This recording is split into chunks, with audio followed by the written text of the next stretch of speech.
Ton âme peut avoir soif. Est-ce que tu le savais? Salut à tous, je me présente, je suis Rose Elvie et je tiens le magazine Sichar. Et je commence une série de vidéos pour parler de sujets divers que peuvent traverser les femmes. Dans cette série de vidéos, on va parler du rejet et de l'isolement social.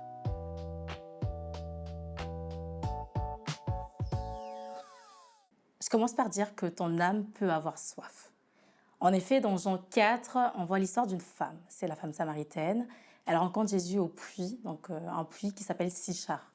Jésus donc va de la Judée à la Galilée, donc du sud vers le nord d'Israël. Et de là, en fait, il va croiser une femme dans une bourgade de Samarie qui s'appelle Sichar. Il s'arrête et cette femme vient puiser de l'eau. À ce moment-là, donc Jésus lui demande à boire. Elle s'étonne de ce qu'un juif, un homme qui est juif, lui demande à elle de l'eau. Et il faut savoir que les Juifs et les Samaritains ont une très mauvaise relation parce que les Samaritains sont issus d'un mélange culturel et religieux assez étranger. Donc c'est un mélange de Juifs et d'Assyriens, etc. Et donc à cette époque-là, les Juifs et les Samaritains ne s'entendent pas. Et donc cette femme est étonnée de ce que Jésus lui demande à boire. Fait étonnant, elle vient puiser de l'eau à midi. Donc pour ceux qui ont grandi dans le sud ou dans les pays chauds, on sait qu'on ne vient pas puiser de l'eau à midi. Généralement, c'est le matin, parce que midi, il fait un peu trop chaud. Et les femmes donc, viennent puiser de l'eau le matin. Et elle décide de venir à midi. Donc c'est un fait marquant, moi, qui m'a intéressée. Et je me suis intéressée j'ai voulu savoir plus sur sa situation. Et on voit que cette femme, elle a été mariée 5 fois. Elle est divorcée 5 fois. Et actuellement, elle vit en concubinage. Donc pour ceux qui ne le savent pas, c'est le fait de ne pas être mariée. À l'époque, donc, et même encore aujourd'hui, des fois, dans certaines cultures, c'est très mal vu, c'est une honte, un scandale. Et donc cette femme, le fait qu'elle vienne puiser de l'eau le midi, c'est certainement un indice de ce qu'elle vivait comme situation dans sa communauté. Elle était peut-être ostracisée et autres, donc mise de côté. Et c'est pour ça, quand Jésus vient lui parler, elle répond aussi un peu avec affront. Elle est un peu sur le qui-vive et voilà.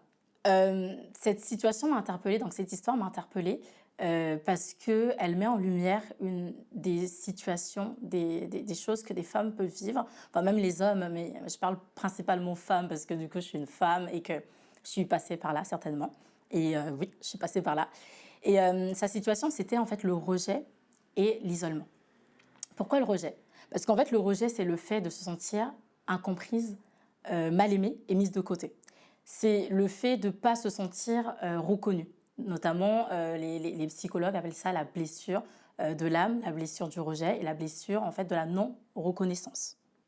J'aimerais que nous puissions nous poser et déjà étudier l'état d'esprit de la femme samaritaine. On a l'impression que voilà, elle s'est mariée, elle a divorcé, elle s'est mariée, elle a divorcé, ainsi de suite, et qu'elle peut mener une vie voilà, tranquille. Mais en fait, toutes ces interactions-là, tous ces mariages, ces divorces, montrent en fait une personne qui avait déjà un manque quelque part. Elle avait un manque qu'elle cherchait à combler en se mariant. Peut-être que toi aussi, dans ton enfance, tu as subi des traumatismes ou quelque chose qui t'a marqué, quelque chose qui t'a vraiment, qui était poignant et qui a blessé ton âme, qui t'a fait vraiment mal et que tu combles au quotidien. Ça peut être des viols, ça peut être des attouchements, ça peut être des maltraitances enfantines, de l'harcèlement à l'école ou toutes ces choses-là. Et que ça t'a blessé profondément et que tu cherches à combler ça, par plein de choses, la drogue, l'alcool, le shopping, les mariages, les copains. Mais le Seigneur te dit aujourd'hui, c'est que ce n'est pas l'eau physique, ce n'est pas le matériel, ce que tu peux toucher qui va restaurer ton âme, puisque ton âme est quelque chose d'immatériel. Ton âme, c'est là où tes émotions viennent s'enterrer. C'est ce qui constitue ton être, ce qui constitue ton caractère, ce qui constitue ce qui t'a forgé. Et c'est là que résident toutes tes émotions, tes sentiments. Tout ce qui a été fait de bon et ce qui a été fait de mauvais réside dans ton âme. Alors, ces blessures ne sont pas matérielles et ce ne sont pas des choses matérielles qui peuvent les combler.